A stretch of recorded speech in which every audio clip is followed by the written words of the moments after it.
Hello and welcome to Deprogrammed with Keri Smith. This is a new channel. If you found your way here through the algorithm, just please hit like and subscribe. I am very excited. Today I'm going to be speaking with a woman I got to talk to recently on her channel. We had a great conversation and now I get to turn the tables and interview her. Please welcome Deb Fillman. Deb is the host of The Reason We Learn, a podcast that you can find on YouTube or Locals or Substack. She is a parent advocate and a commentator on education freedom. Please welcome Deb. Hello, Deb. Hello. Can you hear that dog? I can. Yes. I'll just leave it in. Let's just leave it in. How are you doing today? I'm doing great. I'm doing a lot better, since having COVID. I'm all better now. Fine. Finally. Yes, Survived. that's right. I'm still here. I survived the winter of mass death. The winter of death. Yes. I thought that was a strange Christmas greeting from the White House. Merry Christmas. You're going to die. Right. Can you tell those people, of you who are not vaccinated, which is me. Can you tell people just where they can find you online and a little bit about what it is that you do on your channel? Okay. So, right now I have two channels that are sort of subscriber based. I have a locals community at thereasonwelearn.locals.com and a Substack that I just started a couple weeks ago called thereasonwelearn.substack.com. What I'm doing is the audio versions of my podcast and my articles that I'll be writing are on the Substack. The locals is a place where I actually get my hands dirty and I help people who are looking for alternatives to traditional institutional forms of education, whether it's public or private. I have resources for people looking to leave the schools and possibly homeschool or put together a micro school. I do 2 live shows for subscribers. They're a week, one about homeschooling, one about just education in general for parents to learn more about it. And it's a place where members of the community can also share questions and ask for small research projects. And I do have a weekly Zoom call for those folks. I maintain a YouTube channel where you can see all of my videos, and I have different playlists for parents because my number one goal with all of my platforms is to educate and empower parents to take charge of their children's education, and a little bit, adjacent to that, kind of secondarily, to empower educators, teachers who are looking around at what's going on in education today in America and saying, I was born to be a teacher. I love being a teacher. I want to continue teaching, but not like that.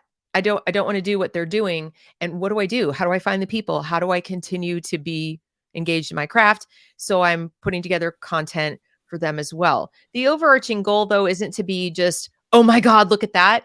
I want people to understand what's going on and, why I think it's bad, but I also want them to look towards the future and build something new. I really feel that's the direction we should go with reform. So I love the fact that you're so focused, because there's commentators, who kind of everybody, people have different things they're focused on. Maybe it's like ideology, entertainment, or in the political sphere, and you are really doing a service because you're talking about things that everyone with kids is, if they're awake to what's going on in the world, they're dealing with this right now.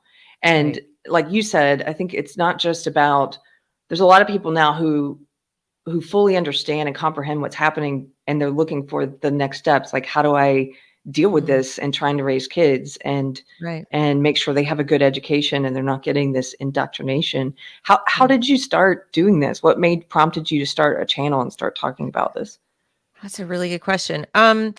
Because I certainly didn't, ever see myself doing this ever. I think what happened is that way back when I first started educating my own kids, and I was homeschooling. I always knew I wanted to homeschool. I went to graduate school for education. I actually have a master's, and I didn't like what they were teaching me back in, the late 80s. They were already pushing into this Marxist ideological stuff and teaching from a knowledge, transition and critical thinking, teaching approach to a political lens. Like, everything is political. You need to be political in the classroom. And I didn't like that at all. I thought I could get away with it once I was in the classroom, like not doing it, and found very quickly that that wasn't an option. Even back in 1990, 1991, it was just not allowed. You were supposed to follow the current zeitgeist. So this has been a long time coming. So I made the decision then to homeschool, which I did until, unfortunately, sadly, my kid's dad and I split and they had to go into the public school. So I started more vigilant than most people when my children went into public school. That would be in about 2012. And, I was already a little in my garden because I was an educator. I knew what to look for. I kind of like knew what rocks to turn over and things. And I started getting increasingly alarmed. I tried locally to raise the alarm with other parents that I knew and so forth. And I got hard pushback. I was called, everything from racist to conspiracy theorist, even when I just talked about the specific ideological bent of the curriculum. And I felt all alone. But I still had, I wasn't completely alone when I would go to the internet. So, for example, locally, I felt like I'm all on my own. Nobody's listening to me. I couldn't even get another person to go and talk to school administrators or the charter school board where my kids were in a charter school. I moved them to a charter school hoping for better, and it got worse. Wow. And so what I would do is I just go to my Instagram periodically and I would just kind of rant. I mean, not like cursing rant, but I would just say things that were summing up my feelings about what was going on. And I started getting a lot of good feedback from people who had felt like they were alone. Yes, that's what wherever happens, they right? live, right? So at first it was me sort of shouting into the hurricane, like, I can't take it anymore. I need to express myself because maybe someone will listen, right? And I started getting more and more people saying more. And I realized, well, Instagram's it's not working for me to have these long form things I want to say. Plus I wanted to get a little bit more thoughtful about it. Once I started realizing there's an audience out there, there are people who want to know more, and they want to know it from someone who has kind of a little bit inside scoop, on the parenting side, but also, like kind of homeschool parenting and school side. I think people felt like that was a pretty good, well-rounded sense of experience to talk about the topic. So I started making videos with absolutely no hope that I would get more than like, I don't know, a dozen people to watch, or just like the Instagram ones. I was like, well, I'll put it out there because it's a great outlet for me. It helps me hone my own understanding of what's going on. And it made me feel like I was doing something. I made a promise to myself back when I was a teenager and first started learning in depth about the Holocaust and about, all the different kinds of totalitarian regimes. The one question that dogged me was, why didn't anyone say anything? Why didn't anyone do anything? Why were people going along with this? And even leaving aside that they didn't have bills of rights and things like we do for freedom of speech, they didn't even use what they had.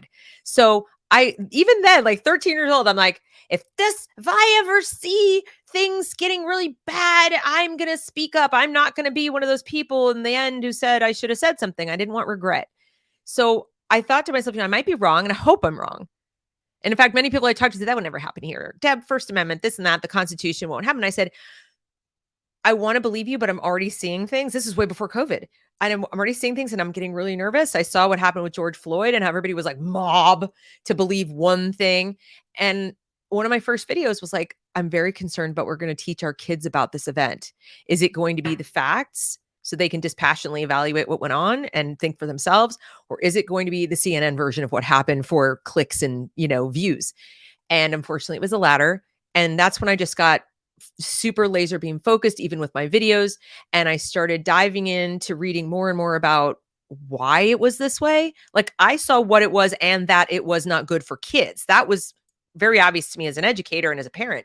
But why was it this way? I had to do digging. I had to learn like anybody else. And I just kept sharing my own learning as I learned it. So I would learn something, James Lindsay, Chris Rufo, whatever. And I'd be like, all right, they're doing a great job on their platforms, translating it their way, right? And putting it into journalism or putting it into great long philosophical discourses. My audience is me.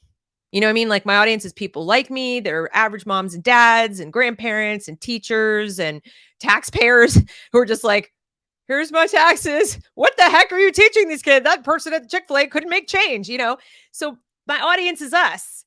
And I felt like I'm able with my academic background to take the stuff the other people are saying and with the credibility of having been a teacher to even take the journalistic side. So people can't just go, that's a narrative. That's the right-wing narrative. And I'm like, I'm a teacher and I can tell you it's not, it's true. Right. So, and I kind of pulled it together and I've just been going ever since. And I got very lucky and I was sort of seen by a few people who had lots of followers. And then I woke up one morning and it was like, 1,000 people, and it just kept going. And believe it or not, somebody suggested I react to Tom McDonald videos, and I never heard of him. I love Tom McDonald. Right. So I've never heard of him. I'm like, in my 50s and I'm a mom and I don't listen to this kind of stuff.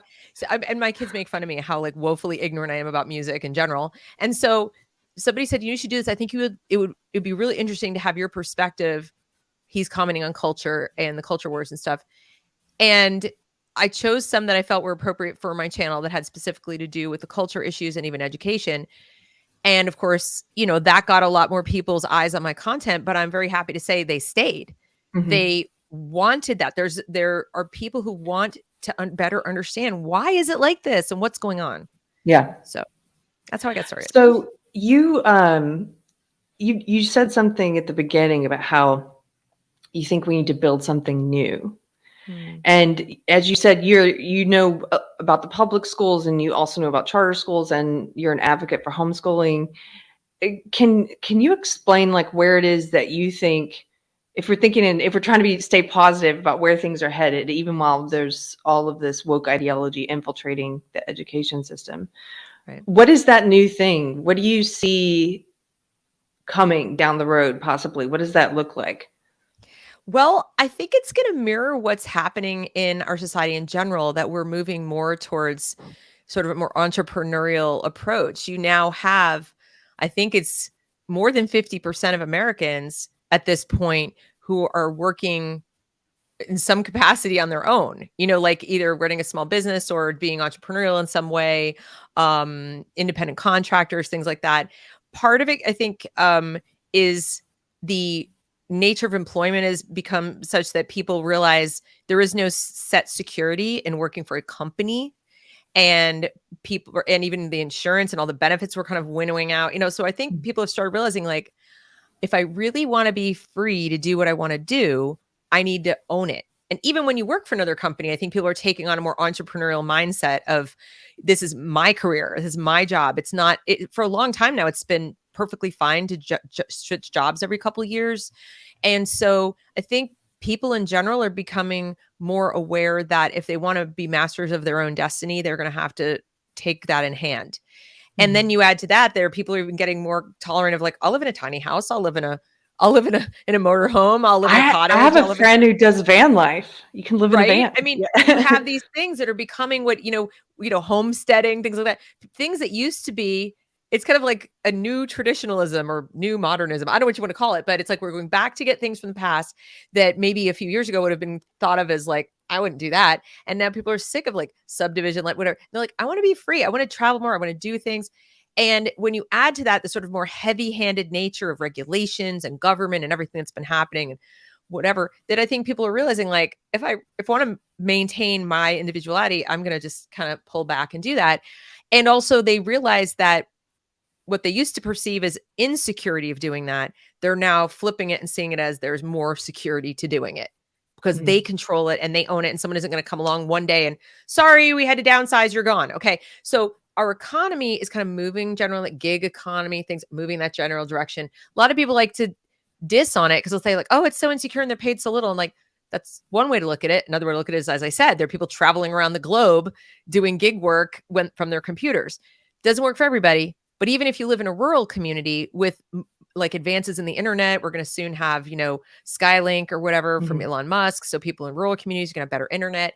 There's going to be more opportunities for people to function, not literally off grid, but off the grid of the corporate grind, and have a different way of ordering their life. And so what I see coming for education is something similar, where people are going to realize that, as my guest yesterday, Dr. Ping, pointed out, education 3.0, he said there was a 1.0, which was rich people, private tutors, right? The royalty and aristocracy.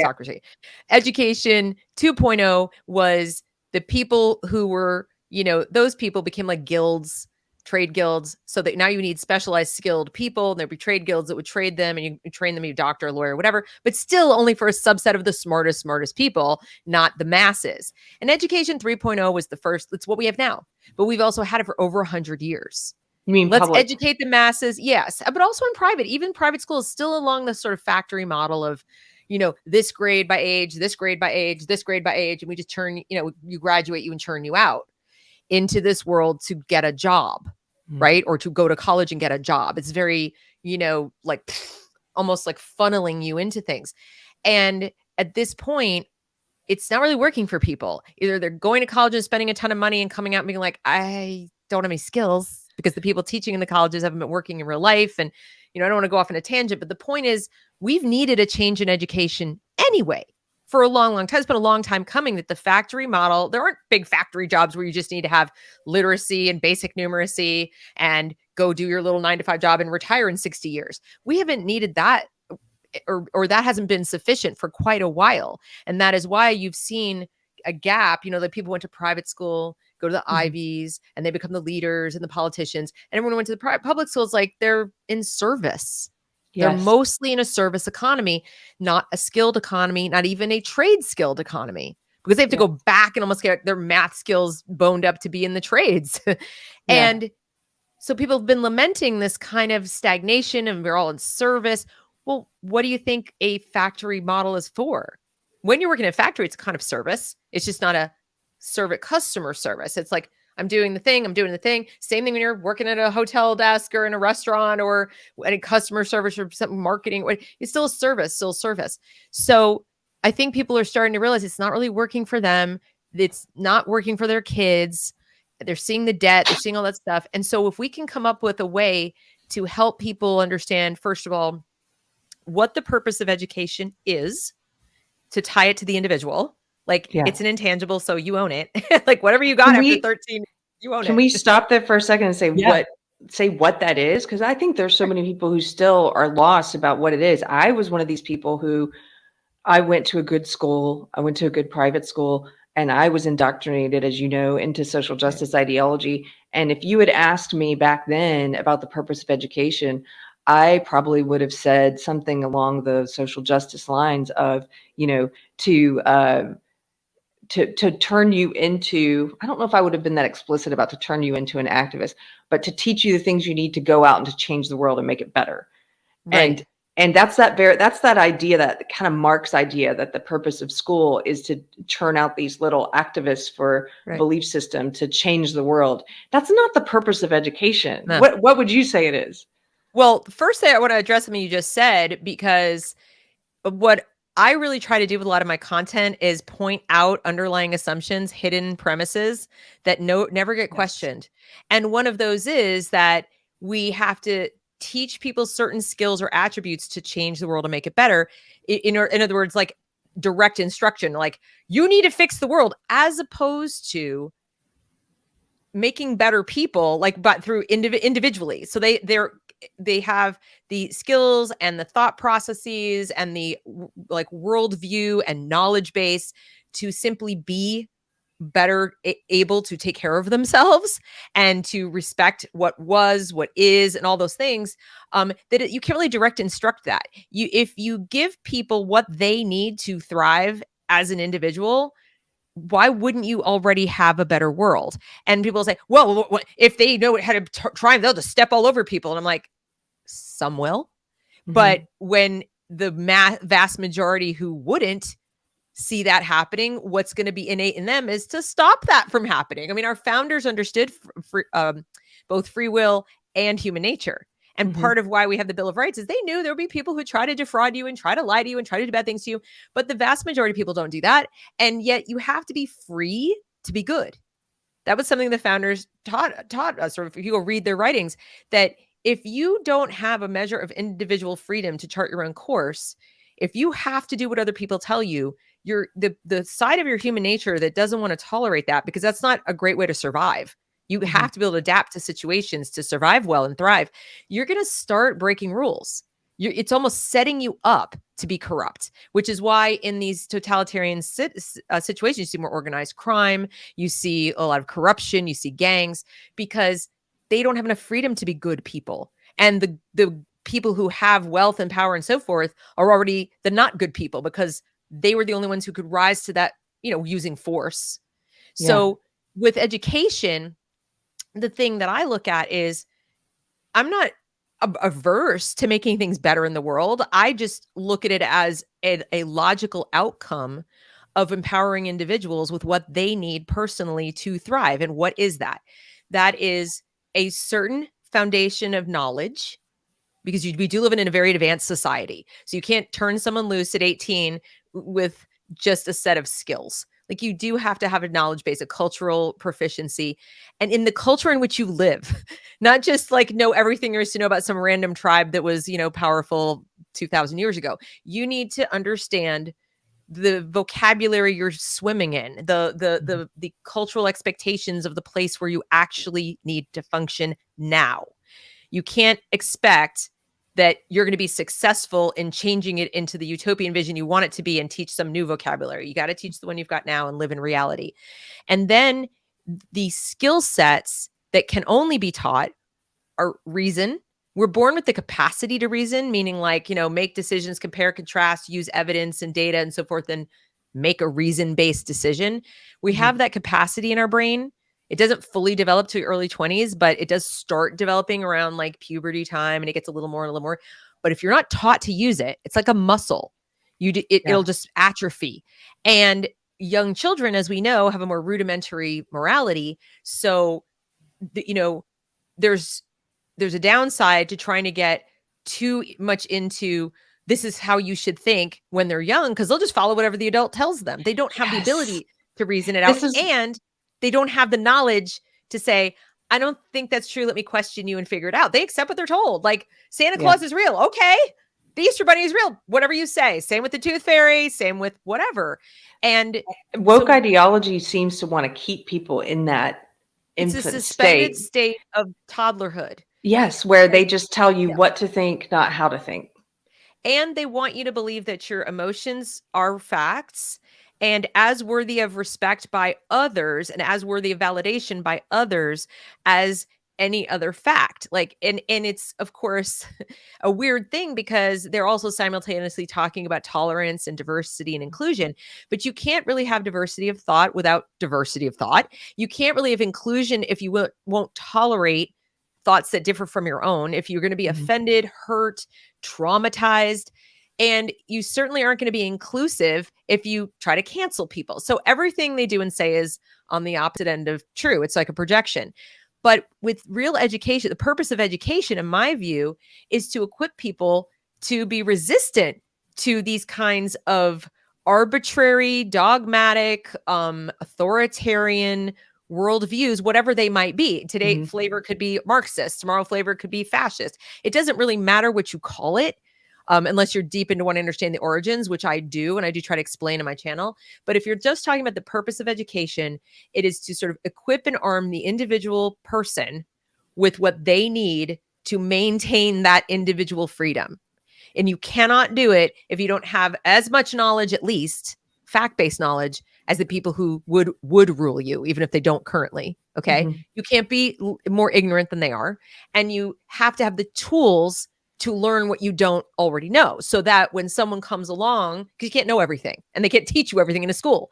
What? So if some person who wants to rule you or lead you, as they say, or even represent you, comes along and tells you, we had, blah, blah, blah percentage of people were, you need to have enough numeracy and enough knowledge and enough historical perspective to say, that's a really convenient statistic for someone who wants my vote. I'm going to go check that out. So you need to have the skill set, first of all, the worldview to be skeptical of people seeking power, because you have enough knowledge of history to know that hasn't worked out so well.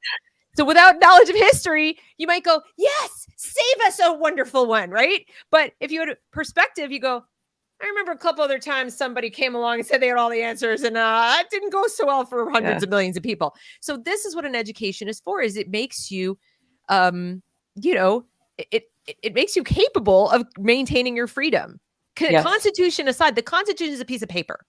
And as of now, we all know that it's already only as good as people are willing to stick up for it. And that's not so much.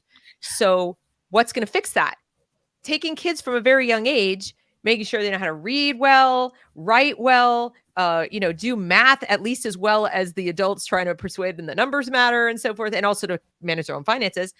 And and so on. And then when they get a little older, middle school age and so forth, where now you can have some difficult conversations, they should be more Socratic. They should be more like, you don't know what I think. I'm not here, I'm there to impart knowledge early childhood. Teach, because they're little sponges and they love to know stuff and they love to memorize things. But once they get to like middle school and they start wanting to, pull away and use that.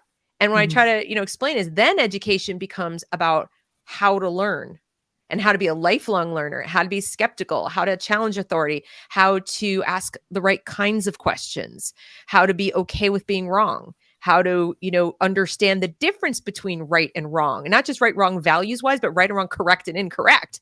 It's factually the difference between opinions and facts and so forth. So when you go into high school and now the rubber's meeting the road and you're trying to decide on a life path and a career in college or trades or whatever, you have a much broader perspective on the world you're about to enter than you ever would have before. Instead, we sort of keep these kids for 13 years in this suspended animation in an arbitrary world where they're in only their age cohort all year long, in this insular world with the adults with them have not actually worked in the outside world, don't know what really goes on. They don't understand supply chains. They don't understand the economy. They don't understand. They talk about living wage and like, you don't even know what that means.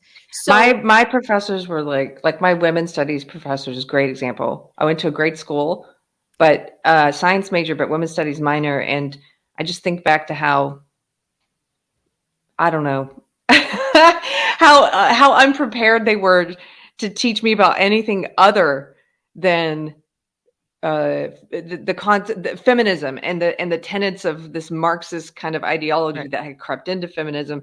And as you're saying, it never occurred to me at that age to wonder, like, have they ever run a business? Have they ever been in the world outside of academia? Have they ever, are they necessarily the right people to be, I don't know, imparting all of this knowledge? Right. And so like the old model is, let's take children and isolate them from the real world for 13 years and then unleash them on the real world and say, go for it. And then wonder why they dive into social media, because to them, that's like as close as they can get to anything they would perceive as the real world, but it isn't. It's manufactured and packaged and performative. And so my vision for the new model, or what my guest yesterday, Dr. Ping, calls education 4.0, and it's really his idea. I mean, it's my idea too, but he's articulated it in the words I'm about to use as a more entrepreneurial model. You might have teachers who, take similar to like version 2, education 2.0, only much more egalitarian in the sense that you don't have to be some wealthy person or the smartest person in the world. You can go ahead and seek out these kinds of teachers for your kids and either organize a group of, 10 or 12 people and go find some, teachers who are just passionate about their subject in your area. And, maybe you have a different one for each subject. Maybe you have one who just guides the students as they or auto dictates, like they're using the internet and they're using different things to access most of these materials.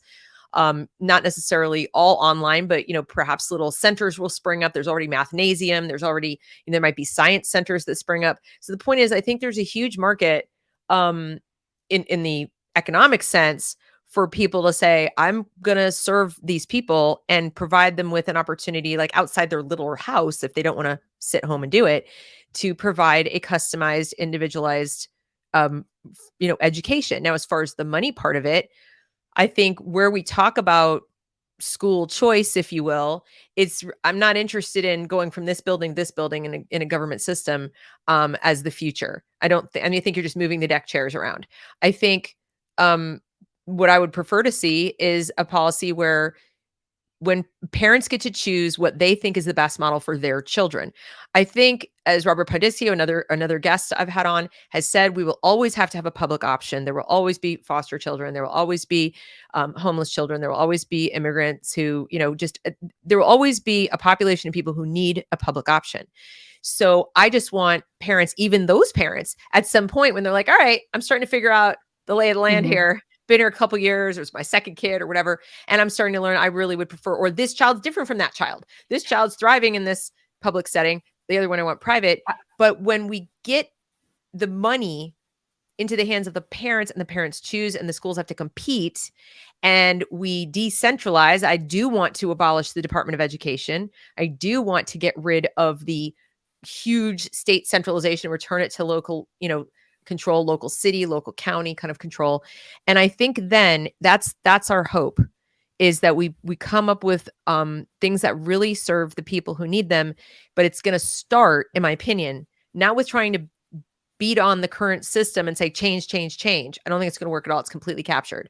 And it's too big and has too many like white blood cell like systems in place to fight us off. And it sees us as cancer. So they'll work real hard at it. But we have to just leave. It's like a bad relationship. You can't change that person, but you can disengage and go live your life. And that's what I see as necessary. Mm-hmm. You know, what's interesting is I think a lot of this is going to have to do with the changing mindset of parents, which is what you're talking about, that more parents they're changing the way they think about education and their role in their kids' education. Mm-hmm. And for a long time, I think a lot of people, especially on the left, where I've lived most of my life, and maybe on the right as well, people have thought of education, and because we've always had this public education system, we've thought of it as something that government does. Well, that's where you go. You go to the government for education. But it was really, it turned my mind upside down to start to think about why. Why is that? Why am I trusting? Why should we trust the government to educate children? When you stop and think about it, you're like, this is a huge conflict of interest. It is. Yeah. It's a huge conflict of interest. And you know, the idea of what you're saying about having schools, putting the money in the parents' hands and letting them pick the best option, and then having competition so that schools become better. If anybody is watching this and is still questions, you know, it still thinks that the government has your kids' best interests at heart, and that's the best and most equal way for kids to get a good education. Just look at the proficiency rates in math and English, and how they've fallen every decade. They fall further. Like, we don't even have the vocabulary. I know I've mentioned this on videos before, Deb, but I was shocked when I stumbled across online once these letters. You can read these letters from Civil War soldiers, people in the Union and the Confederacy, writing home to their loved ones. And a lot of these guys, these enlisted guys, they didn't go to private schools. You know what I mean? They weren't like, they weren't like very well educated people, but they had a vocabulary that made me envious. I was like, why don't we speak like this anymore? I mean, it was more, look at me. I can't even put words together right now. Well, you know, they can articulate themselves in ways that we have trouble doing. Well, you know, the other day I sort of made a joke on Twitter where I found some statistics on illiteracy to be more accurate, and to show our evolution of illiteracy. And it was done also by race, because I was curious, like, we're over the last 120 years. Actually, it wasn't the last 120. It was 120 years leading up to 1970 something. Right before Carter created the Department of Education. Right before. Wow. And so I looked at the statistics, and, you know, the statistics were a little bit predictable in the sense that if you looked at during, you know, pre-Civil War and, you know, like, or not pre-Civil War, because 120 years wouldn't take us there, but like Reconstruction period, obviously the illiteracy rates were much higher in the Black community and so forth. But between Reconstruction and in the white population, it was like, you know, 90%, whatever, regardless of socioeconomic level. From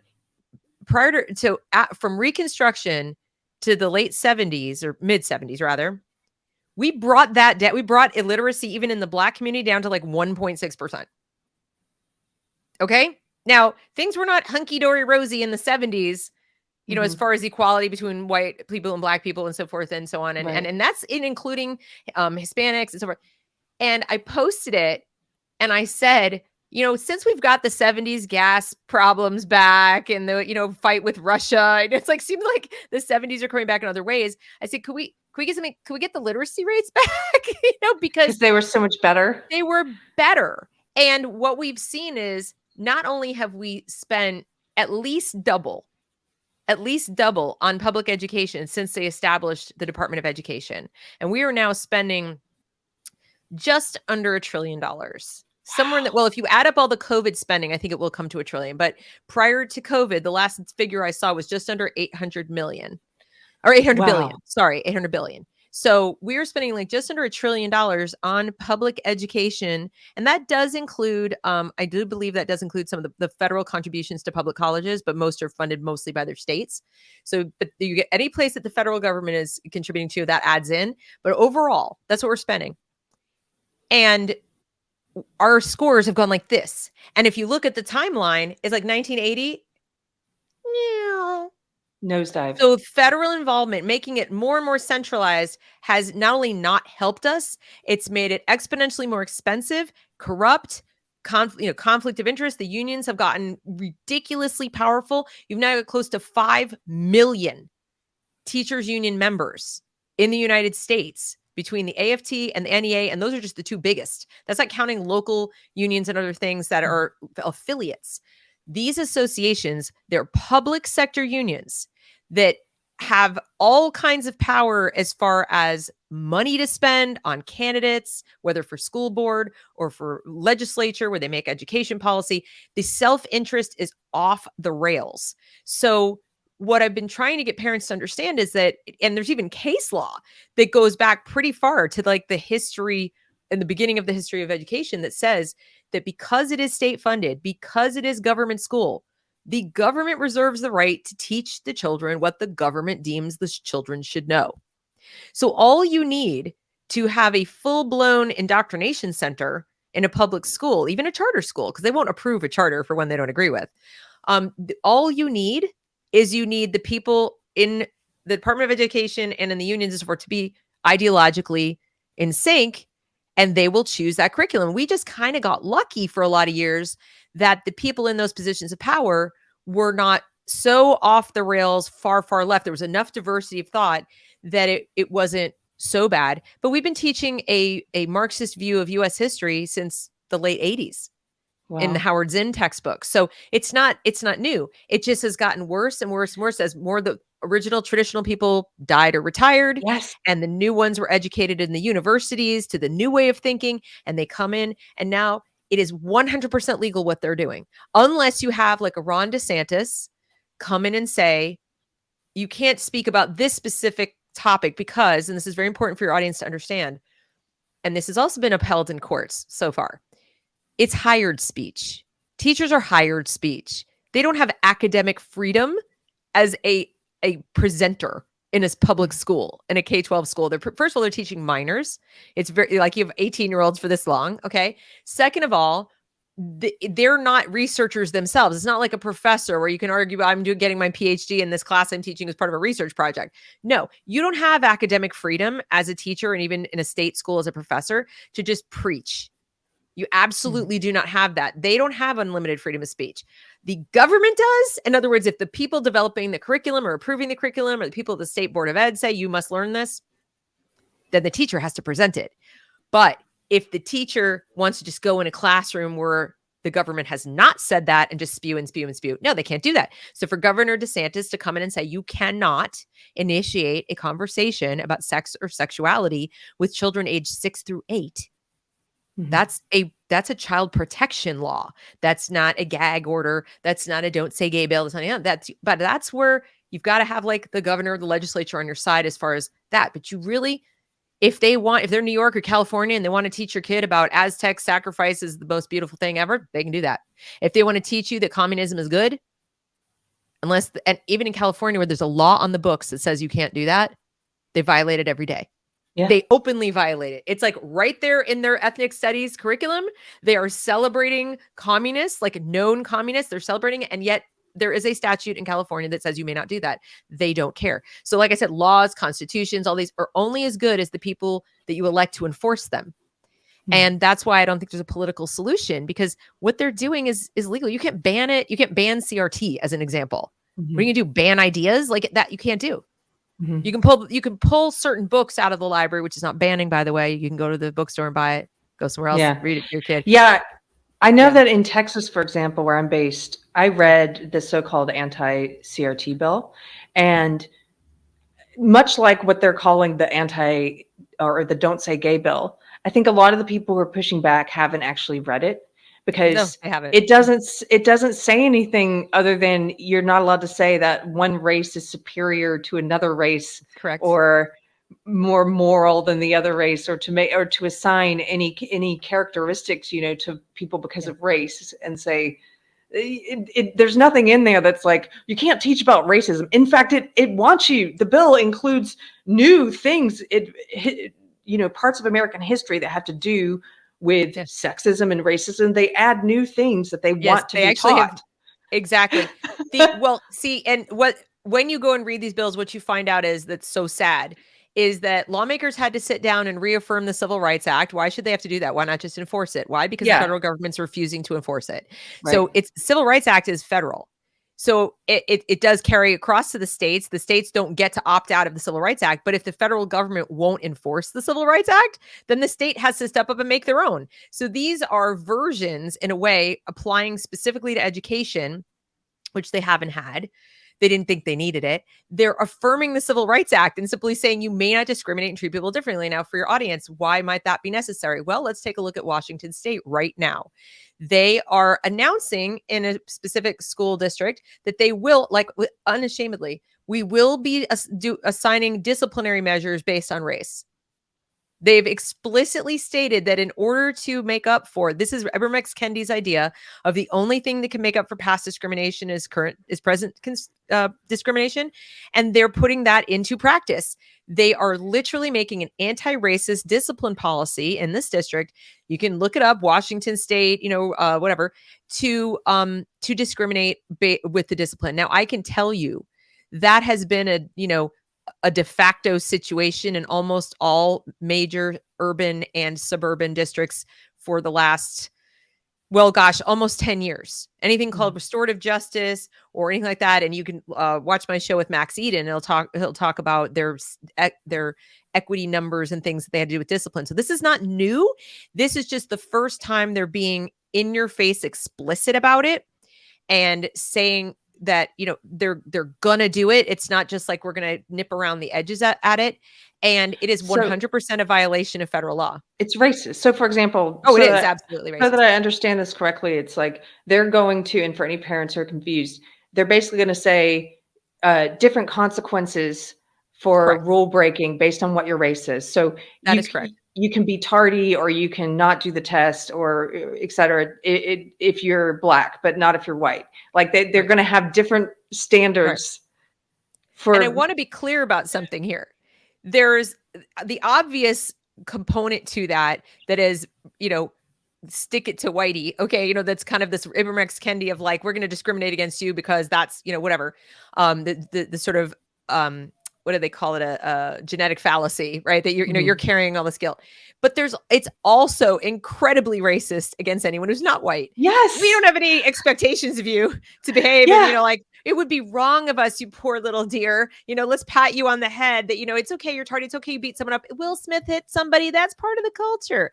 It's all part of it. It is white supremacist. Why would you do that if you didn't think that the people within the community that you claim to be helping wouldn't be not be able to, take advantage of that to gain leverage? Like, if you thought that the majority of the people in that community would sort of, be your equal, why would you need to make allowances for them like that? Yeah, it's so messed up. To me, it is so racist in every direction. It's not just I'm worried about kids who look like my kids, getting hurt. I think it is an abomination. They are sacrificing another generation of Black and brown children to these low, garbage expectations. They're ruining these children and allowing the few. And there are, whether it's white, Black, brown, it doesn't matter what population you're in. There will always, always, always be those few people who really just are, violent. They're going to misbehave, whatever. I mean, they come from a terrible home life. They need to be pulled out and go somewhere else. Putting them in with the gen pop, so to speak, is going to hurt them and the general population of students. And what they're doing is they're increasing the likelihood, just like in prison, where those hardened students, like, I don't even want to be here, and create more of themselves. You can send, remember in the movie Shawshank Redemption, when Andy Dufresne says, I had to go to prison to become a criminal? Yeah. Well, we're seeing, he was such an upstanding guy until he was wrongly sent to prison. Well, I, to a certain degree, see the public schools as much more similar to prisons than institutions of learning, because Yes. kids fall into these tribal little groups they have since we were kids, the jocks, this, that. Only now there are serious real world socio-political consequences of the little clique that you're in, of the tribe that you're in, the affinity group that you're in. And, you step out of line, from when you're in college, you step out of line, you say the wrong thing, and you've lost, that's your identity. You'll be attacked. And we're seeing more violence for that very reason. In essence, to sum it up, everything they claim to be doing or want to do, they're doing 180 degrees wrong. There's Completely even wrong. research to support that emphasizing similarities, emphasizing common values, emphasizing common goals brings people together, reduces racism, reduces sexism, reduces all the isms and the phobias. And what drives people apart is emphasizing differences. It's common sense, really, This if you is think what about it. Martin Luther King did. He used Yeah, inclusive language. And like you said, there's lots of studies showing that that's what works. You focus on the similarities. What do we have in common? Use the correct. inclusive language like we and us. And that's what he was great at. The social justice people are the antithesis of Dr. King. They're all about highlighting our differences and drawing this chasm between us and saying we can't bridge this. It's us and them. It's you and me. It's all about Right. oppressor and oppressed. There's none of the inclusive language Right. that came with actual liberalism. So None. so I don't Zero. want to get too far on that tangent though. I do want to bring it back to the schools and what's happening in the Yes. schools, and Washington being a great example of what I've seen. California, I was talking to a parent in California a few years ago when I first started doing podcasting, and you said that the Civil Rights Act is not being enforced, and That is correct. this was a parent who was trying to pursue a lawsuit, about with the Department of Education about the violation of the Civil Rights Act, because his kids were coming home, and I'm talking about kids younger than third grade, and learning things and speaking things out of the mouth of babes is when you learn what this ideology is really about. And the children were coming home and asking, why are white people bad? And this is what they're learning in school. Right. And so if I think you happen to be right. I don't think the pursuing the political or legal avenue is going to do very much, because I do think the whole system is corrupt. So for parents who have kids in the public school, and I know you said, you've got kids who've been back in the public school, what can parents They're do? out now. They've been out for Yeah. 3 years again. So Oh, that's great. yeah, What can they're parents out. do if they don't have Um, the option to pull them out? And then I do want to talk about pulling them out. But if they Okay. don't have that option for whatever Here, reason, well, let me first differentiate between, can't and very, very difficult. So in my case, when my kids had to go in the public school because of a divorce, that was a true can't situation. I actually hired lawyers and everything to try to, get them out. I brought a case about 2 of my kids are on the spectrum, and I explained some of the problems they're having with mental health because of it.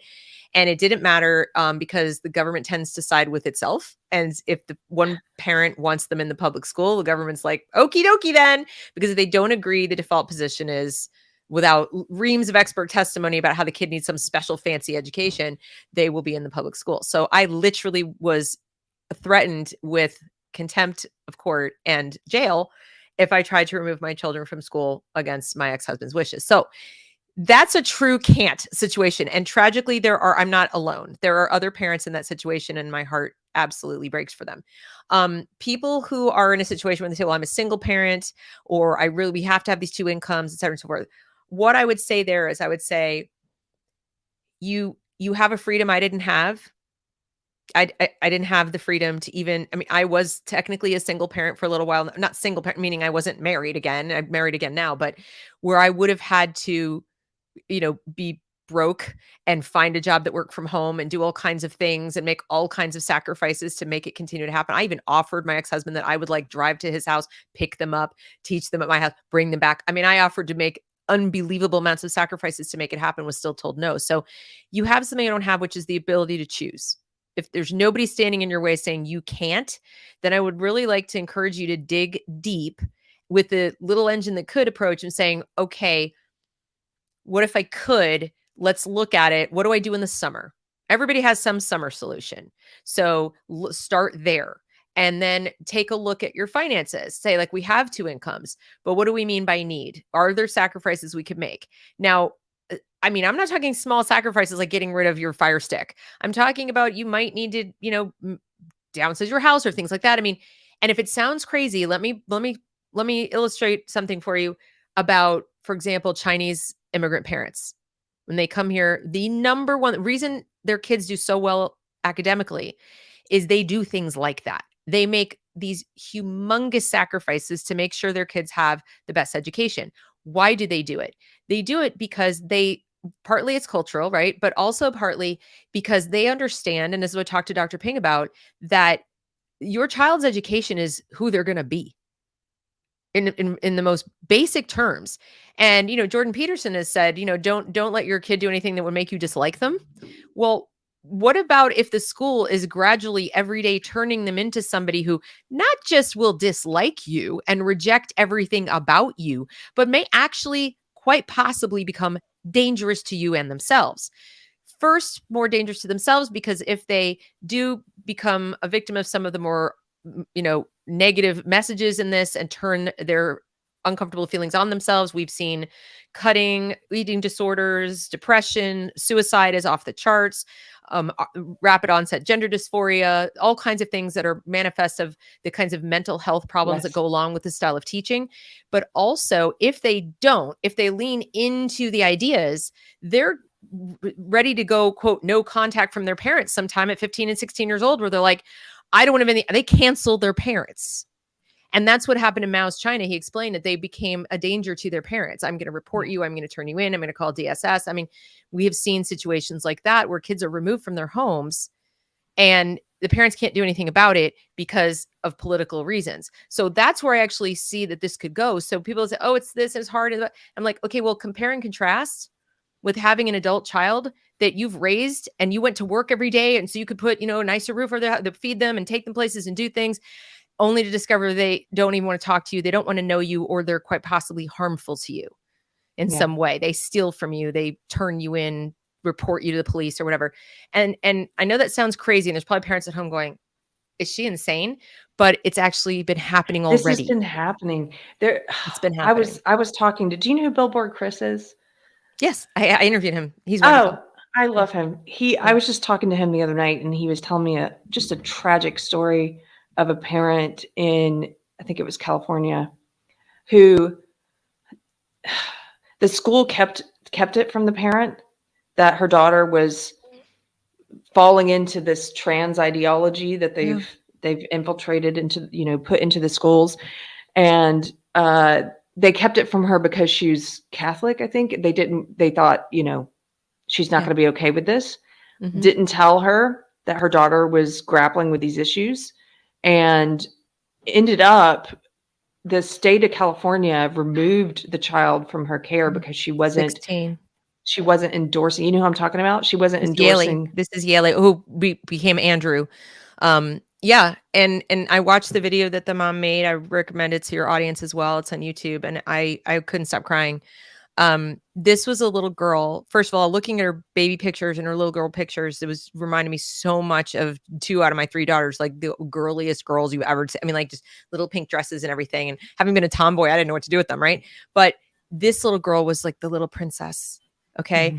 Mm-hmm. But sort of around, and it's very typical for middle school age, she started to get depressed.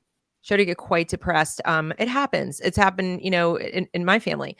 So lots going on. And of course, things, as I just said, the ideas perpetuated in the school and taught in the school are kind of depressing. The world's a terrible place. People don't like you because you have brown skin. The world's going to end in 12 years anyway, by the way. So, et cetera. Oh, by the way, we adults couldn't fix any of this racism or climate stuff in the last 400 years, but you fix it. If you're a sensitive child and you are a caring child, that can hit really hard. We're supposed to give kids like hope and dreams for the future. We're saying there is no future unless you fix it. I mean, that's a pretty heavy message that people aren't thinking about. They're all about trauma informed, and then they traumatize the kids. So I wonder if her daughter, she was feeling depressed already. And then what happened was she got on Tumblr, and her poor mom didn't know about Tumblr, didn't know about the stuff on social media. she fell into a little rabbit hole on Tumblr of people who were in this sort of trans stuff. Some kid at her school recruited her into the LGBT club and said, you're probably depressed because you're really a boy and you just haven't been able to live like that because your mom's Catholic or whatever. And so they persuaded her in her depression. She was vulnerable, as people who are depressed often are. They're looking for a solution to feel better. And she started insisting that her family call her Andrew and things. She was going to counseling in school and out of school. And the parents were like, we don't want to call you Andrew. We don't feel comfortable with that. We love you, but we don't think this is the answer. So they were pushing back on this being the answer. They kept wanting their other therapists to find other avenues to help her with her depression. And the school took a heavier hand.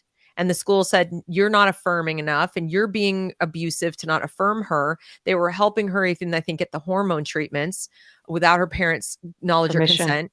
And that, of course, made her more depressed. And so the school then saw the increased depression and attributed it to the parents, which is what's happening now, by the way, parents. If your kids show depression, the automatic go-to is the family is the problem. They don't think that maybe the kid is uncomfortable at school. Maybe all this curriculum stuff is making them scared or feel uncomfortable. It's a girl and she doesn't want to go in the bathroom with biological boys that are now gender neutral.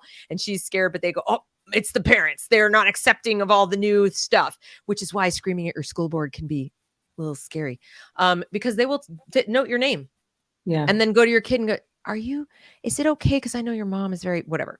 They did that to my kid.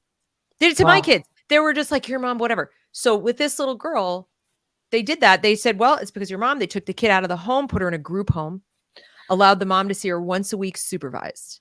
Imagine seeing your own precious child, your 16-year-old who you've been worried about now for 5 years because she's been depressed since she's like 11.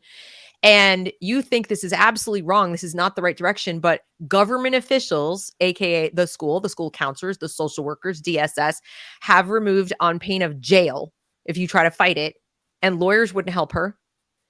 She certainly couldn't afford like big fancy lawyers, whatever. So she stayed in this group home and she didn't realize things were bad. And she got one last text from her daughter that things were okay. And the next day she got the call that her daughter had kneeled down in front of a train to kill herself.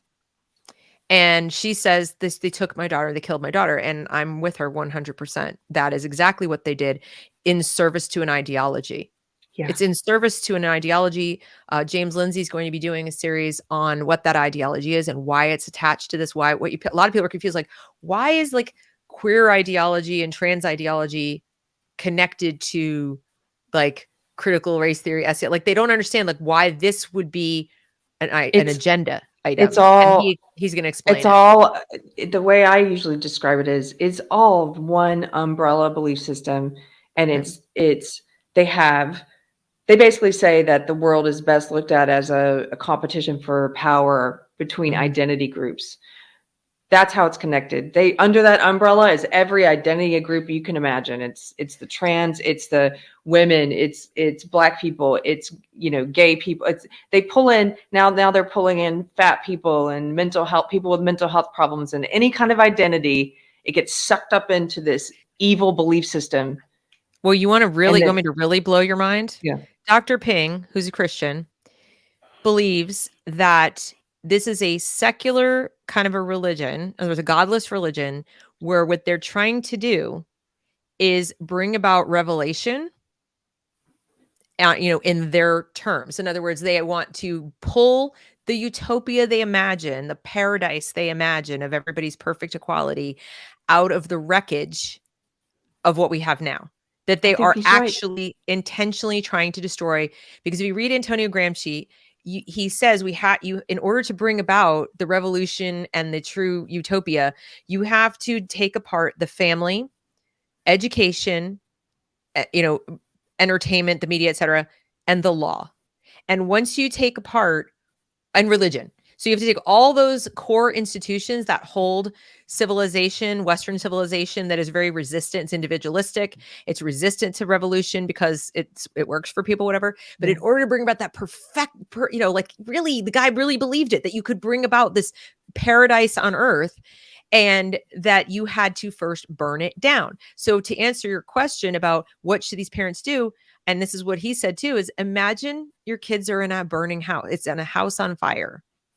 You don't really plan where you're going to take your kid after you get them out of the burning house before you decide to pull them out of the burning house. You pull them out of the burning house and then you figure it out later. Yes. And that's kind of my advice to parents is like, find a warm body, find somebody, find neighbors that agree with you, find some friends in the short term, just like you did with COVID. Like that's what the good thing about the COVID lockdowns may have been. It may have been like a weird way that we got given a gift if we look at it the right way. First, we got a window into what they were doing on the computer.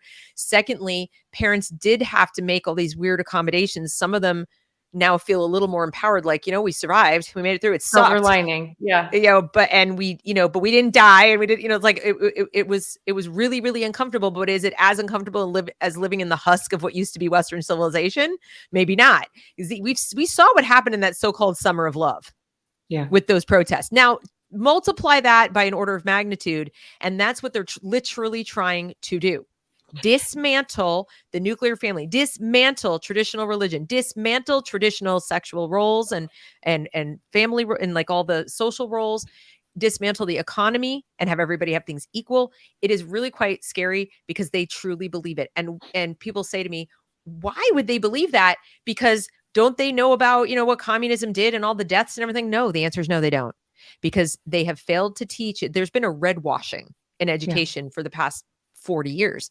And so the people who are going to classrooms today who are like 20 to 35, they know almost nothing about that stuff. I went to a great school, Deb. I went to Duke. I knew nothing really about communism. And I was reading Marxist literature in my women's studies classes and not even fully comprehending where it came from, what it was a part of, where it came from in history, and what had happened. We learned about fascism, but we didn't learn about communism in the same way.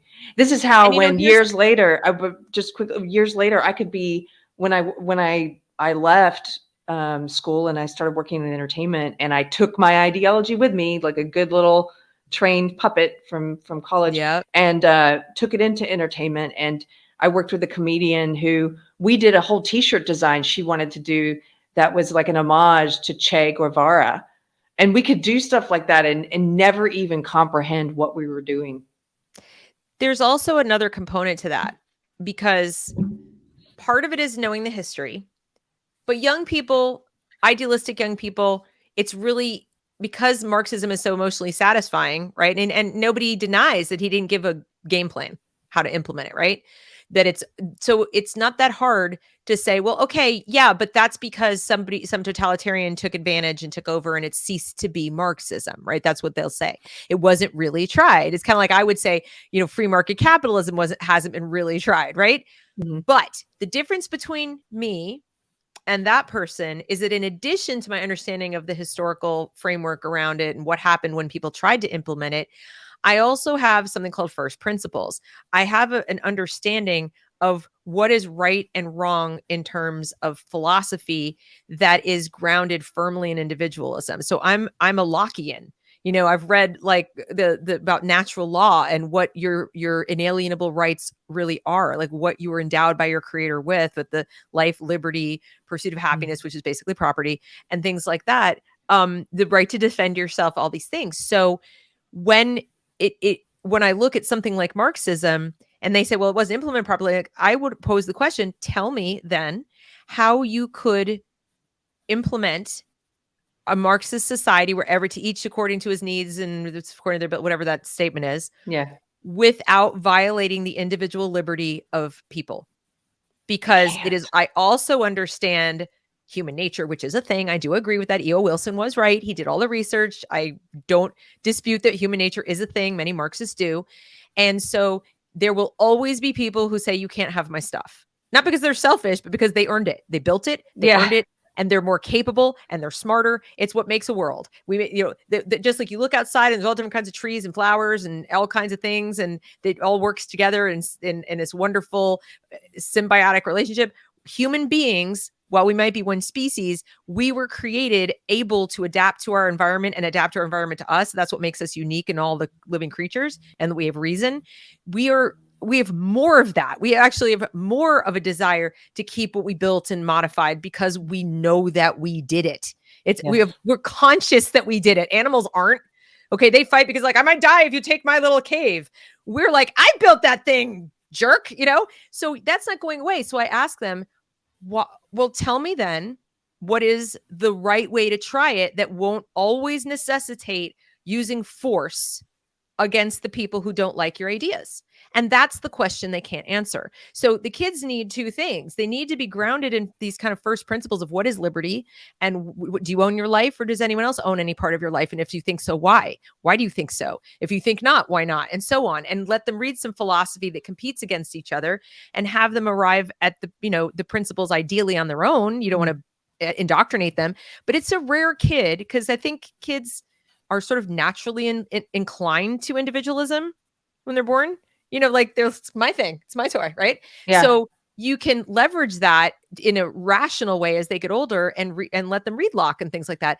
But without the grounding of philosophy, we all make decisions emotionally and then back them up with reason, not the other way around. So what you hope for is that the emotions that you have, that the feelings that you have, are influenced by, countered by, checked by, reality checked by the kind of reason that's grounded in philosophy. And we don't give that to our kids. We do not teach it. So that's a key point in the education purpose. When you're talking about that tragic story that Billboard Chris had told me about the parent in California,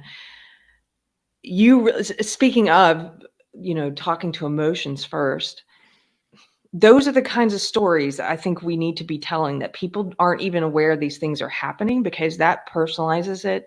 And it occurs to me that the parents who, as you made this distinction between can't change the situation, can't take the kid out of public school, like in your case, and it would be hard to, right? But I'm not belittling that. It's not easy.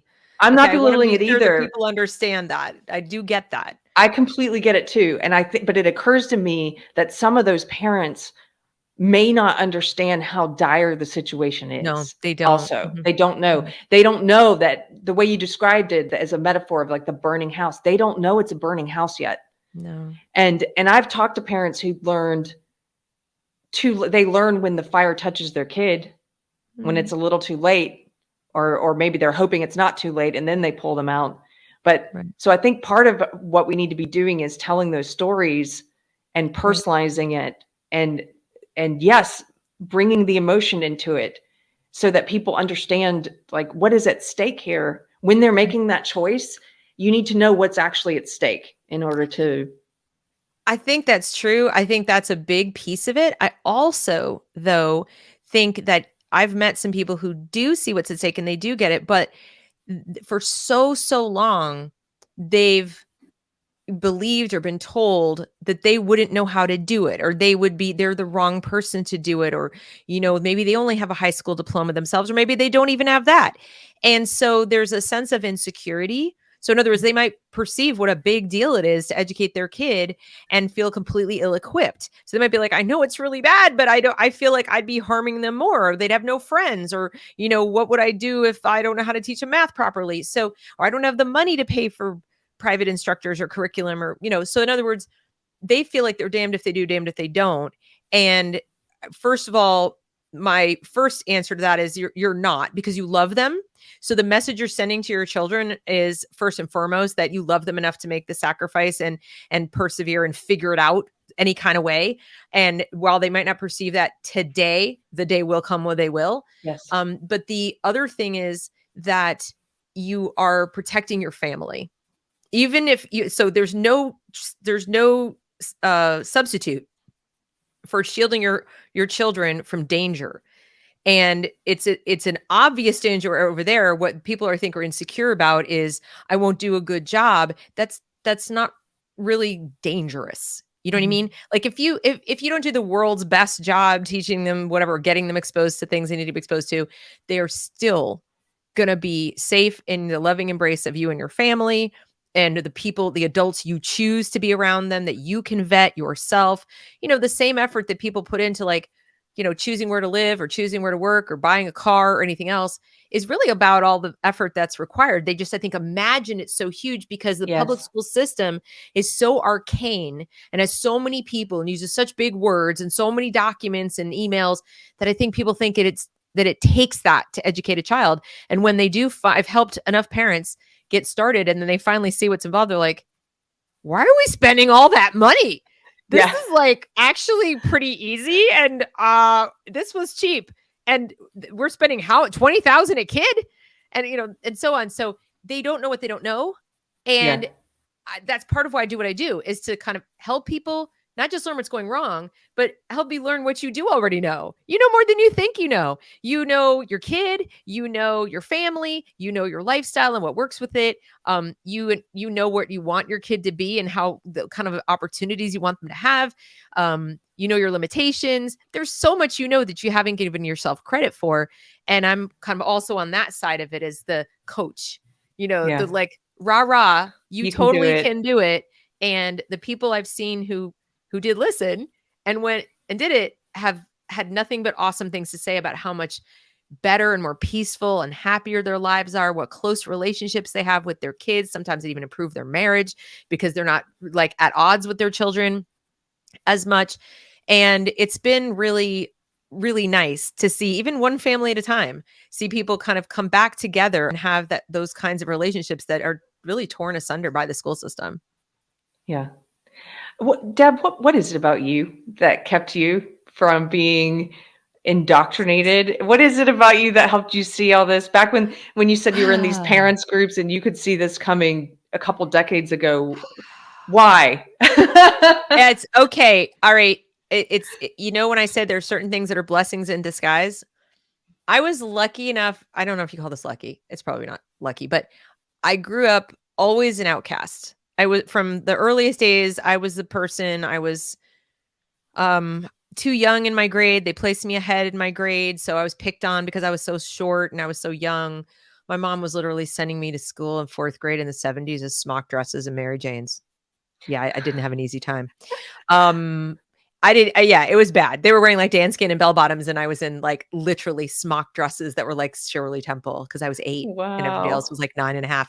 Anyhow, so I was always on the outs. It never really fit in. And I also grew up in a family, like my dad and both grandfathers were litigators, lawyers of the kind of old school, like Harvard, University of Chicago, and Columbia educated. And so you could not have an opinion in my house. You couldn't sit at the dinner table and voice an opinion without my dad or even my grandfather just being like, where'd you get that idea? Why do you think that? Where's your evidence? Like I'd be cross-examined on a daily basis from a pretty young age, and they weren't mean about it. They just wouldn't let me spout stuff off, right? They wouldn't let me just say things. So I learned at a very young age that I better look into things before I form an opinion. And they would also impress that upon me explicitly. They weren't mean. They would just say, maybe you should look into that more before you decide how you think about it. And it became a source of pride. Now we also were lucky enough, to have a set of encyclopedias and have a lot of books in our house. So in that sense, people would probably say I was privileged, right? And I was pushed to read. I didn't have the internet. I didn't have computers. I wasn't allowed to watch TV except like once a year, Wizard of Oz or something, maybe after a while I got to watch like Mutual of Omaha's Wild Kingdom. But I think what happened was I was very, very lucky. I grew up around thinkers who were absolutely committed to being thinkers and questioners. And I also grew up Jewish.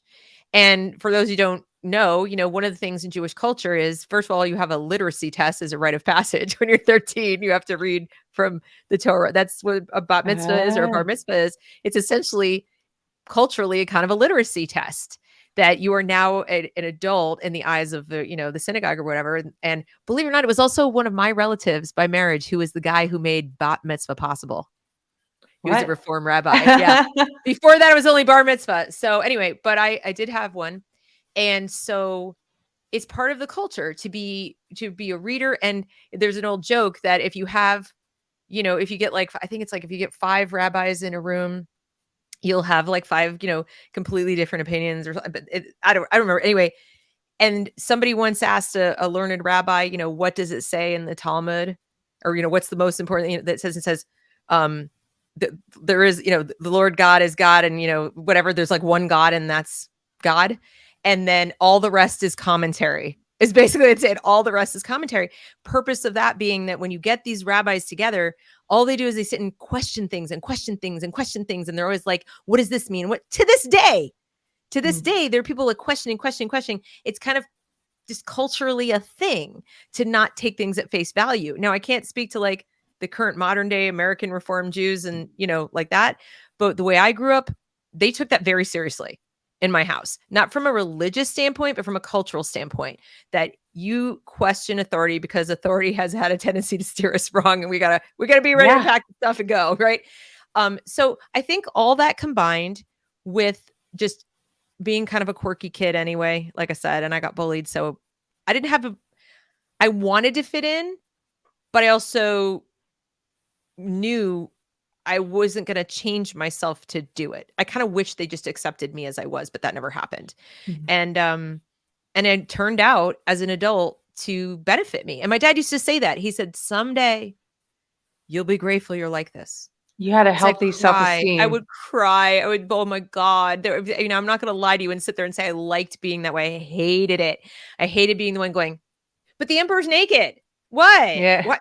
Do you guys not see? And I had trouble at work, like all through my career. I was the person going, I don't think this business plan is going to work. And they're like, okay, bye. You can go now. Yeah. And I'm just trying to help you guys. So, and he would always say, you'll be grateful. The day will come.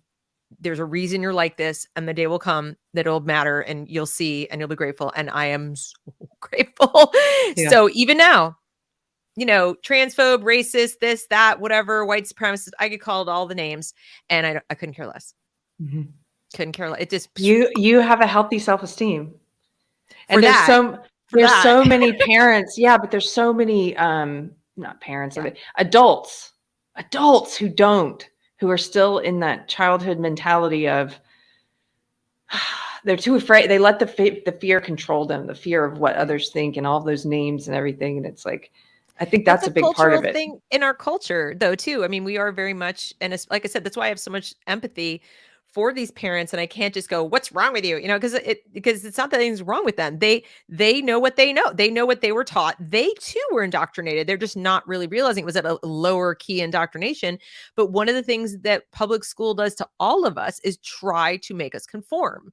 It was 100 years. Go read Horace Mann and John Dewey. That was literally the point of it, was to get all these different immigrant populations who were coming from all over, lots of Catholics too. And they were very suspicious of the Catholics and the blacks coming up from the South after Reconstruction. They wanted everyone to conform and nobody be uppity about their, differences, right? They wanted everyone to be the same.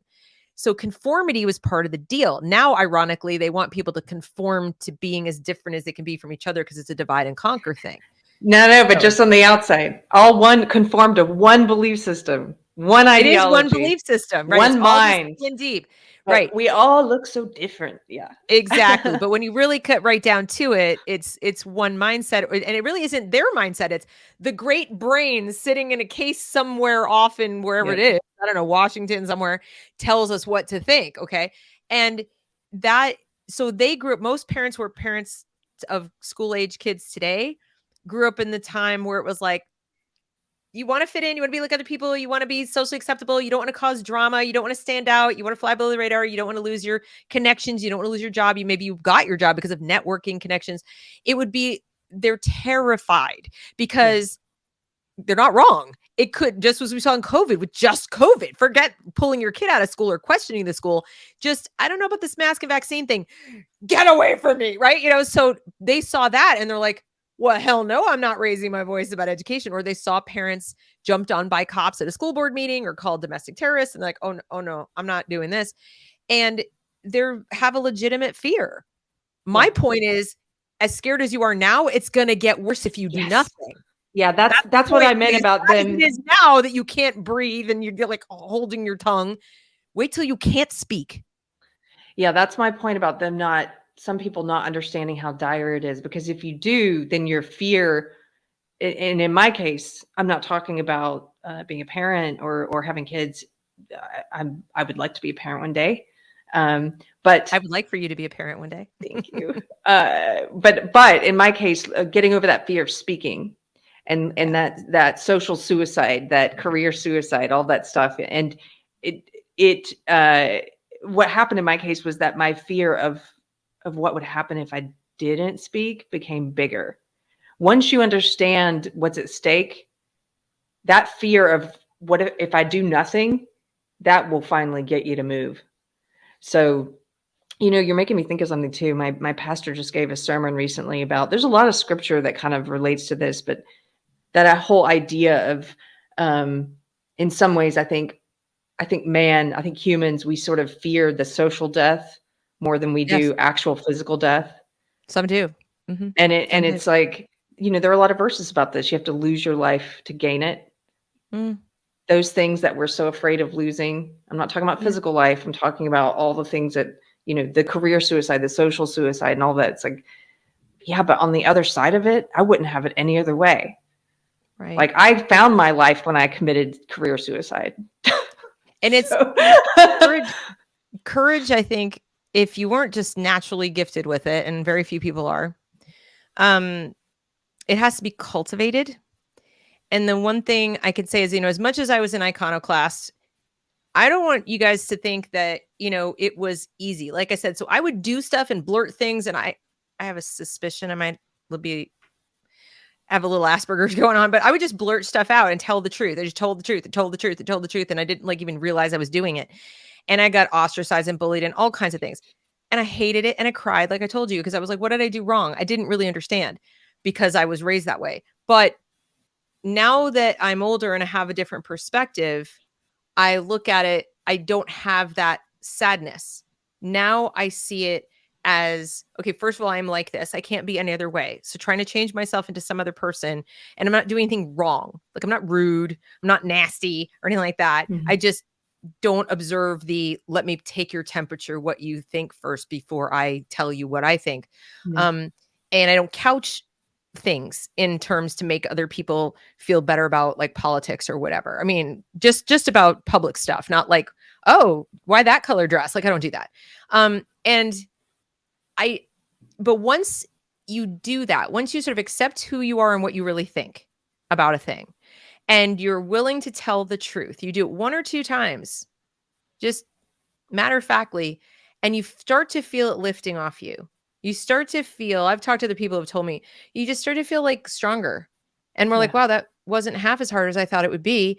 And like you said, there will be people who are just recoil and pull away. But there'll be new people. Yes. They'll see you for the first time. You'll be seen as really you. You're not some version of you that you put out to please people who would ditch you in a moment's notice.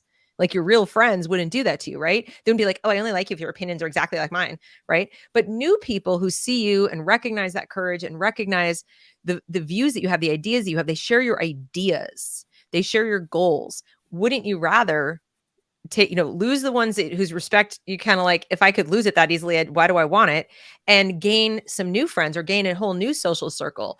And like I said, after I started just saying, I'm just going to put things out into the wild, because the people, I've lost every friend I had where I live now by just being as vocal as I could be. It wasn't that I was avoiding being vocal. It just didn't come up. But once I started being vocal, it was the people like, oh yeah, hey, bye. They see me in the carpool line. I just like run the other way. And I realized like, wow, okay, I have no friends anymore. That's awesome. They weren't really my friends. But I made all new friends and found not just friends, like people that I feel like I would want to be in their foxhole and vice versa. Yes. It's a completely different kind of connection. Like, I may not pick up the phone and call and be like, let me tell you all about my day. It's not that kind of thing, but it's kind of like if I picked up the phone and said, all right, we need to go. Let's roll. Right. That these people were like locked and loaded. Let's go. So, and increasingly I'm realizing that's what really matters in life. And you don't need 20 of those people. Right. Mm-hmm. So, and I want to model that for my kids too. I don't want people go, what about socialization? And I'm like, what about it? Why do you want the government socializing your kids? Yeah. And when you really put it to them like that, they're like, well, it's not, it's the other kids. I'm like, who are being socialized by the government? Yeah. So the other kids are in the same boat. So what do they know that's the special knowledge that you want your kids to have? And like, why just don't be alone? And like, but what if they are alone amongst all those people? I was. Lots of kids right now in school are alone emotionally. And they're more alone than ever, because while they're sitting there in that room full of people, they are teaching these children mistrust. They're destroying any kind of trust. But it's like, why are white people bad? Or like, that was a microaggression, or don't comment about this, or are you really straight? Are you really great? Why are you cis, you normie? I mean, like, I've seen it happen to my own kids. Like, there you are with all these people, but you're constantly on your guard. What am I allowed to be? What am I allowed to say? What's okay to challenge? And am I going to get beat up? It's now to the point too, is like, am I going to get physically hurt if I do or I don't go along with the thing? My daughter, when they started changing like bathroom policies and stuff, not so much to make them unisex, but they made it so that because they thought kids were in the bathroom doing things they shouldn't have been doing, they reduced it to you could go to the bathroom 3 times a week. That's it. You had little tickets. And she would have to hold it. Like, and she said, Mom, the first time I ever like just about wet myself in a public place, I was in 7th grade because of the policy of the school. So she was having anxiety attacks because like, oh my God, I can't drink anything. So then she got dehydrated. She wasn't drinking all day and passing out. I mean, they do insane things. So now you've got kids and they might feel alone as could possibly be because they don't want to go to the bathroom and they're holding it all day because they're afraid of the boys that are going in there. And this, or the pot smokers, or the drug users, or the people who just want to beat someone up and take their stuff, their phone, for example. So this is this notion that school is just like, hey, we have friends, whatever. Like, for some kids, it's like that. For a lot of kids, it's not. Yeah. For a lot of kids, it's hell on earth. Plus the socialization, that if it is happening, it's they're socializing them in a messed up way, in an upside down way. They're socializing them around all of this social justice stuff. Like you said, they're learning what they can and can't say, how they better keep their mouth shut. They're learning how to censor themselves. Yep. Yeah. And so it's kind of like, I don't know, socialization is one of those bugaboos that I think ties people up in knots. And 2 things I'll say about that is what I've already said is a third thing. But the other one is there are a lot more homeschoolers than ever were. It doubled in just the last year, like 11%. It used to be, I mean, that's a lot of people. In my state alone of North Carolina, if we were a district, we would be the largest district in the state. Okay. And then the second thing is that you are going to have to do a little work on it. You're going to have to, go out on Facebook groups and find different people. If you're in a rural area, you might have to sign up for 4-H or get your kid, involved if they're older. It really makes a huge difference when they're like middle school age and on. That's where they really want to be around their peers a lot. You might have to find, help them find a job, help them, form a club of your own. You'll have to do a little legwork to get them started, but it's not as hard as people imagine. And the extra bonus is your kid will have a say or a hand in figuring out who those people should be, what kind of shared interests they have. And it won't just be happenstance of like whatever other 11-year-olds that happen to be thrown in there by the government based on zip code or busing. Even when my kids were in public school, because of busing, a lot of the friends they made or the social acquaintances they made lived in 45 minutes away. They were busing them from all over the place. They didn't live in the same neighborhood.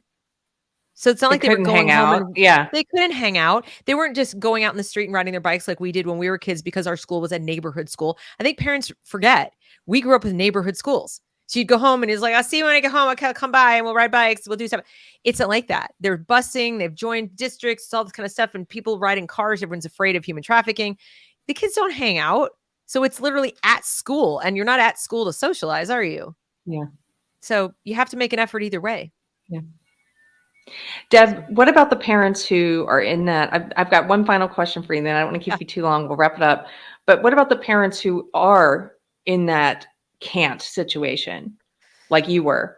And if you've got kids in the public school, as you mentioned, there's some danger to making yourself known to the school board as a troublemaker parent. And so what do you suggest to those parents who have kids in the public school and it's not an option to take them out? Right. So first things first is get to know the situation on the ground with your individual kid. So if they're using a Chromebook, you need access to that. If you don't already have it, and don't take no for an answer, don't take no for an answer from your child or the school. If that device is coming home and in your child's possession all day, you need to see what they're doing on it. And you have a right to. Don't let anyone tell you that you don't. You need to log in and you need to look at it every single day. if you have to go to the school and make all nicey nice, be like, I really want to be more involved in my child's education, help them do their homework and stuff. And you get in there and every day look over the lessons that they did in the class. If it's stored in like a Google Classroom or a Canvas, some of them will be turned in and you can't see it. So you might have to ask your student, like, well, what did you do today? What did you learn today? Okay. And see what they tell you. But be hands-on about that Chromebook, because they're not bringing home textbooks anymore and notebooks like they used to be. I mean, sometimes they are. And if they are, look at them, read them. Not every page, but skim through them. Look at what kind of worldview is being shown, what's missing, what's dominant, see what kind of words you see. Familiarize yourself with your school's discipline policy, equity policy, privacy policy. Write yourself up a note for the school that says, I'm officially opting my child out of any and all surveys, SEL, social emotional learning surveys, or any kind of surveys in any class, like any survey you want to do with my child, I am opting out. If you need me to fill out a survey or you need my child to fill out a survey, you may send me a copy of the survey and I will look it over. And if I approve, they can fill it out, but only then. And then there's a paper trail. They will likely push back. They may even lie to you and say, well, we'll lose our accreditation. Your child will have to do it or they won't get a good grade. Call them out on it and say, yeah, that's not true. You can't show me where in the law it says that, because I'm the parent and this is private information. This is personal information. It's like, we're just asking whether they like gifts and what's their favorite toy. And if they have this, like, who they could talk to at home. And you're like, I don't care. This isn't teaching them math, science, English, social studies. You are collecting data, and you're collecting data about my child's personality and likes and dislikes, and I don't want you to have it. So the answer is no. So you need to write that down and get that in there and keep a copy, and then be prepared to push back. You can do it pleasantly. Just say, no, I'm sorry no, that's not happening. And then you tell your child. And even if your child is young, you just say, anytime somebody's asking you questions about like just you and home and stuff like that, you don't have to do that. And if the teacher tells you do, that's a mistake. Mommy already told them you don't have to do it, or daddy already told them you don't have to do it. Don't do it. So inform your kid so that your kid can stick up for themselves. You're going to have to start early with developing boundaries for your child. They're going to need to know it's okay. Like, don't talk to strangers. The teacher's a stranger. The social worker in the school is a stranger. The DEI director is a stranger. They're all strangers. You don't know. They're barely kind of knows. Okay. So you need to let them know that you're in school because you need to go to school because mommy doesn't have a choice or daddy doesn't have a choice. And so you're there, but you're there to learn for you. And the things you're there to learn are reading and this and that and the other. Anything else, I will not be mad at you if you don't do the work. You just come home and tell me what happened and I'll take care of it. Okay. So you let them know that. Most parents go, listen to the teacher and do what they say. No, you have to take a different approach. Then the other thing I would do is go to school board meetings, take notes. There's no point really in you, or watch them when they come on video, but there's no point in you going and speaking, because we've seen what happens with that and you get on their radar. And especially if you're a single parent, you're more vulnerable. So instead, document what their priorities are, what they talked about, how they treated parents, record it like on your phone for yourself. So you own the footage. So you have you start to have a trail, and that way you're prepared to support the right candidates for like state legislature, city council, things where they might have more power, okay, to do something. Then the last thing is go through the library at the school, ask to go visit the school, walk through the library, see what they have prominently displayed. What kind of books are there? There will be probably books that you really don't want your kids having access to. And so then your next step after that is to go to the teacher and nicely, politely establish a relationship with the teachers. If it's one or two or three, or however many, say, I just want to let you know that I know my child really, really well. And there are some books that I've noticed in the library that I'd really prefer that they not read and they not have access to. And record the conversation like in your pocket or something, and just let them know that, it's not a request. This is me telling you I don't want my kid reading genderqueer, and I don't want them reading this, whatever it is. Okay. And if you're going to be reading things like this in the classroom, I'd appreciate a heads up so that my child will not be there that day. You have to assert yourself. And if they say, why? Guess what? You have freedom of speech and parental rights. You can say, it conflicts with our religion. And I'm asserting my First Amendment rights to, reinforce that for my child, and it conflicts with my religion. So we will be taking a day off that day, or whatever. She'll be late, whatever's going to happen, and realize you want to do it to the rest of the class, but my kid will not be there. So You just have to start taking a less deferential, not antagonistic, just a more assertive ownership role over this education. And you can't drop the ball. You can't let a day go by. And that note that you sent about the surveys, write another one about counseling. I do not give consent for my child to receive any health care or mental health services from the school, period. Signed, your name. Wow, that's so important. It's I hadn't just even on thought paper. about that. Yeah. It's in writing now. So, otherwise, and check your state law, because one of the things that got people up in arms in Florida, and in terms of supporting the bill, is that prior to this bill, the default position was you sign, yes, you can administer healthcare to my child with their school. And it was sort of blanket permission in loco parentis. It didn't used to be that part of healthcare was psychological, whatever, okay? Yeah. They just kept adding stuff, and parents were like, check the box, check the box. So the governor, and this was, I think, a prior piece of legislation, the governor was like, we need to make clear to parents there's the emergency care thing, which you don't even have to give consent for that. We're not going to let your child die. Okay. So like what you're giving consent to now is all the other stuff. So parents who they suddenly, like, beginning of the year, they got a new thing, like, we need you to check this box. And a lot of parents just went and did it. Another guy that I saw on Twitter who's a lawyer, he said, this is a weird time to renew this. So he read and followed up. And the reason they were asking for it, but not really telling parents why they were asking for it, is they were now seeking the consent for all the others that was no longer going to be default. The governor's like, you can't just take that liberty. You got to let people know. But unless you read the fine print, you think, my child, if you read it, it goes, this does not include the emergency care. You're going to get that no matter what. They had to, by law, put that there, but people don't read it. So you read your state policy and your school policy, and don't check a box for anything above and beyond emergency, like do or die care. Yeah. Absolutely do or die. And double check that you understand what that means, what emergency means. It can't mean like they're having an anxiety attack and we're going to rush them over to behavioral health and give them some hormones. So you need to write that. You need to write that on paper, because that is your only legal recourse. If they then do it, then you have a case. The problem with a lot of these things is they went and they did these things, and they fall back on, you didn't read the check the box. Yeah, you check the box. And in loco parentis, we're the parent for the 8 hours the kid's with us. So if you are one of those people that's like, I can't, you now have a second full-time job, and it's called being a school administrator, adjunct school administrator for your child anyway, while you are 100% responsible for the outcome, but you have zero authority to change the direction of anything. So what I'm trying to encourage people to do is think how much better your life would be. It might be short-term difficult, but long-term better if along with that accountability comes from authority, real authority. So that's what I would advise. Deb, thank you so much. I could talk to you forever. You have so much knowledge, and you have a good way of talking with people. I hope that any parents watching this who are inspired by it, you go check out Deb's channel at The Reason We Learn, and you can find her here on YouTube, also on Locals, also on Substack. Also, and Twitter. I'm in Twitter. Yes, we'll put your handle in the description. So everybody go to the description and find Deb. And Deb, I want to talk to you again sometime.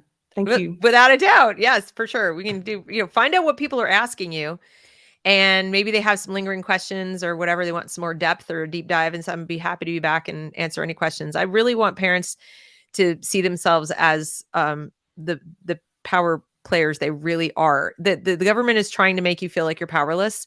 Don't give in. That's my advice. Cool. Thank you, Deb. Thank you guys for tuning in. Take care.